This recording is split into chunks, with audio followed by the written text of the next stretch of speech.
সুপ্রিয় দর্শক, স্বপ্ন টিভির পক্ষ থেকে আপনাকে শুভেচ্ছা স্বাগতম। আমি ইউসুফ মন্ডল নকলা। আমরা যতটুকু দেখেছি, কৃষকদের ফসলের মধ্যে বাদাম চাষ অতি লাভজনক।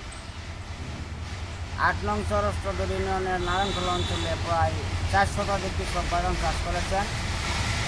এখানে শাকিল মুরাদ নামে এক মেম্বার রয়েছেন। শাকিল মেম্বার সে একাই ৪.৫ একর জমি বাদাম চাষের আওতায় নিয়ে এসেছেন। এখানে ১ মণ বাদাম উৎপাদন করে কাঁচায় বিক্রি করা হয় ৮,০০০ থেকে ১০,০০০ টাকা।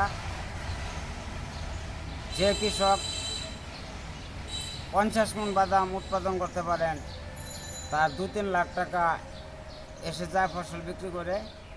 আমরা জানি ধান, পাট, অন্য ফসল যাই আছে না কেন, তার মধ্যে বাদাম একটি অন্যতম আইটেম। এই নারায়ণখোলা অঞ্চলে বাদাম চাষ, সেখানে বালুমাটি, নদীর পাড় ঘেঁষে বাড়িঘর অবস্থিত, পল্লী পড়েছে, বালুর চর পড়েছে, ব্রহ্মপুত্র পুরানো নদীর পাড়ে অনেক বাদাম চাষ করা হয়েছে। এছাড়াও চর বসন্তীতে, শিকদারপাড়ায়, রাহারচর সরজমিনে অর্থাৎ ফসলের জমিতে আমরা যেখানে ধান, পাট, গম করি, সেই সমস্ত সমতল জমিতেই বাদাম চাষ করা হয়েছে অনেক। এই বাদাম চাষটি নকলায় শুধু একটি ইউনিয়নে জনপ্রিয় লাভ করেছে। এখানে ৪ শতাধিক কৃষক বাদাম চাষ করেছে।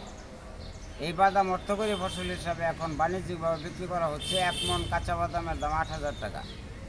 উৎপাদন ভালো হলে কৃষকরা লাভবান হবে, এটি স্বাভাবিক। তবে কৃষি অফিস থেকে হাতে গোনা ১৫-২০ জনকে বাদাম প্রদর্শনী দিলেও বাকি কৃষকরা প্রদর্শনীর বাইরে রয়েছে। আমার মতে কৃষি সম্প্রসারণ অধিদপ্তর নকলা বাদাম চাষের জন্য আগ্রহী করে কৃষকদের মাঝে বীজ ছড়িয়ে দিলে, সহযোগিতা ছড়িয়ে দিলে, পরামর্শ দিলে এই বাদাম চাষে স্বাবলম্বী হয়ে উঠবে নকলার কৃষক।